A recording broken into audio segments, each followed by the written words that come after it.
Hey, everybody. Welcome to September. I am seeing you in September. And this is an interesting month because we have two wines only, two wines, but the equivalent of six bottles. And um, I guess I created a theme based on a wine offer that came my way. So we'll start with the very first wine. We're going to talk about Monte Cellars, Sangiovese from River's Edge in Lodi. Macalumna River is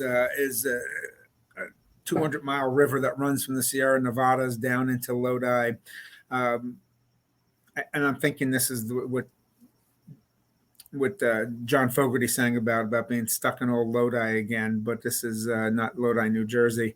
But Lodi is like major grape growing area. A lot of our table grapes that we get in the supermarkets come from Lodi.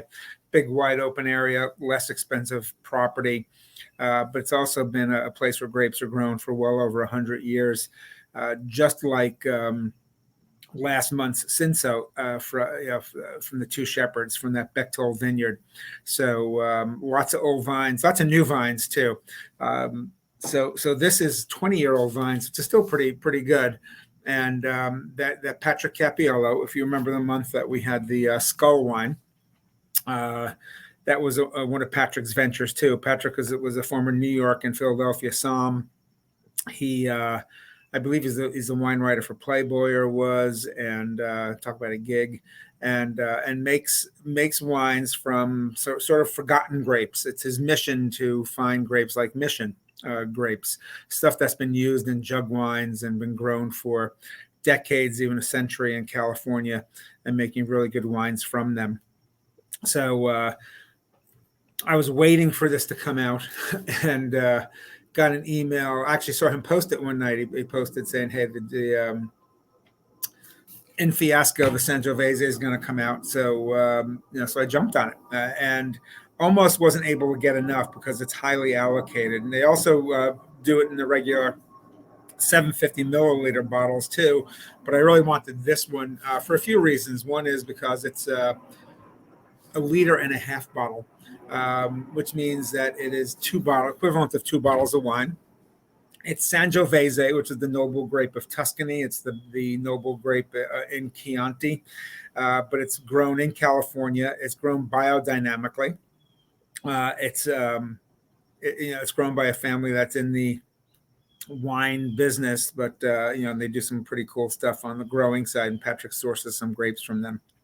The bottle itself is made in Italy. The Fiasco that's the name of the bottle, by the way. And it goes back centuries and centuries. The first mention of Fiasco was Fiasco makers in Boccaccio's The Decameron, which was written in around 1350, takes place in the Great Plague in Florence in northern Italy in the 1300s. And one of the reasons for the straw basket was to protect it in shipment, but also because at one time, not in this case, the bottle itself, it was much easier to blow a bottle with a rounded bottom.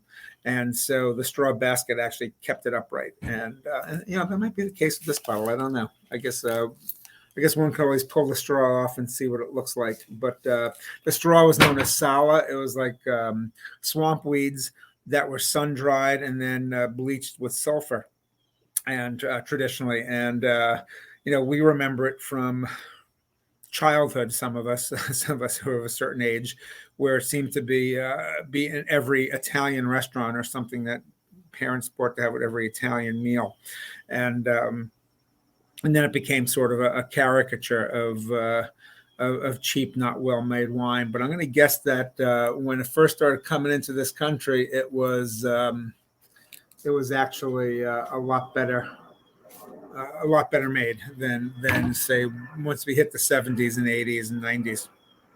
So again, 100% Sangiovese. Not all these Fiascos were 100% Sangiovese. So this is 100% Sangiovese. This is juicy.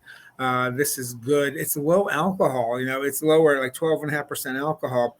And the beauty of that is this is the way these wines used to be made. And that's what Patrick wanted to do. He wanted not something that was going to be a gag, but an ode to wine the way it used to be. Really good drinking, highly versatile red wine to go with a lot of food. Sangiovese is great with tomatoes, red sauce, pizza. It's also great with a lot of grilled meats. It's great with anything that's earthy, mushrooms. You get red fruit and cherry. You get a little bit of leather. You get a little bit of earthiness with this. You get some dried herbs usually with Sangiovese. It's just super versatile, I guess, best way I can describe it. The other thing about Sangiovese is, everyone sort of, a lot of people think of it, oh, this was what my parents drank or grandparents drank. And yeah, and because of that, it often falls out of favor. Well, guess what? That's not such a bad thing, especially when it's well made. And again, it's made in a style that you would have found decades ago. People think of Chianti, they think of Sangiovese as kind of too old school, but I think it's having a renaissance again. And I thought it would be fun once this offer came along to grab these fiascos and get it to you. Again, not a gimmick. This is really good wine. It just happens to be in a nice old traditional bottle. So enjoy it. And it does tie into wine number 2, which I'll get into in a moment.